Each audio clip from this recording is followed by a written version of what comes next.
ఇక AP deputy CM Pawan Kalyan కు counter ఇచ్చారు Adilabad assembly incharge Congress incharge Kandi Srinivasa Reddy. ఇక పవన్ కళ్యాణ్ మెడపై తలకాయ ఉండి మాట్లాడుతున్నారని ప్రశ్నించారు. దేశం కోసం పవన్ కళ్యాణ్ కుటుంబం ఏం చేయలేదని అన్నారు. దేశం కోసం ఇందిరాగాంధీ, రాజీవ్ గాంధీ ప్రాణాలు అర్పించారని అన్నారు. ఇక కాంగ్రెస్ నాయకులు పాకిస్తాన్ వెళ్లిపోవాలని పవన్ కళ్యాణ్ చేసిన వ్యాఖ్యలపై క్షమాపణలు చెప్పాలని కంది శ్రీనివాసరెడ్డి ఫైర్ అయ్యారు.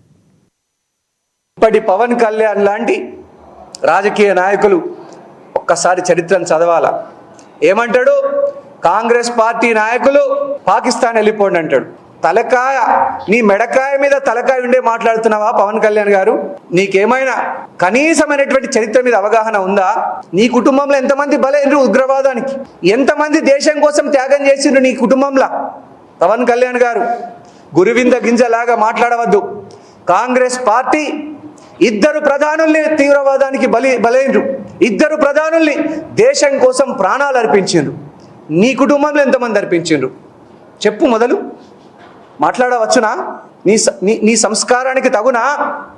ఇదేనా నీ సంస్కారం? ఒక్కడి గుర్తుపెట్టుకోండి పవన్ కళ్యాణ్ గారు, చరిత్ర చెరిపేస్తే చెరిగిపోదు. ఈరోజు కాంగ్రెస్ పార్టీ మీద నువ్వు మాట్లాడిన మాటలు నీ పదవికి వన్నె తేదు. నువ్వు ఒక పార్టీకి, ప్రాంతీయ పార్టీకి అధ్యక్షునిగా ఉన్నావు. నీ సంస్కారానికి, నీ పదవికి ఈ మాటలు దిగజారుడుతనాన్ని సూచించలేవా? ఒక్కసారి ఆలోచన చేసుకోండి. ఆదిలాబాద్ ప్రజాసేవ భవన్లో కార్యాలయంలో లబ్ధిదారులకు అండగా నిలిచారు ఆదిలాబాద్ అసెంబ్లీ ఇన్ఛార్జి కంది శ్రీనివాసరెడ్డి.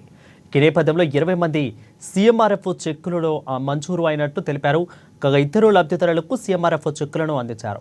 ప్రజలకు ఎల్లవేళలా అందుబాటులో ఉంటామని, ఏ సమస్య వచ్చినా ప్రజాసేవ భవన్ ఎల్లవేళలా తెరిచే ఉంటుందని, ప్రజల కోసం పాటుపడే ప్రభుత్వంలో ఉన్నామని కంది శ్రీనివాసరెడ్డి స్పష్టం చేశారు. ఇక మిగిలిన సీఎంఆర్ఎఫ్ చెక్కులను త్వరలో అందిస్తామని లబ్ధిదారులకు కంది శ్రీనివాసరెడ్డి తెలిపారు.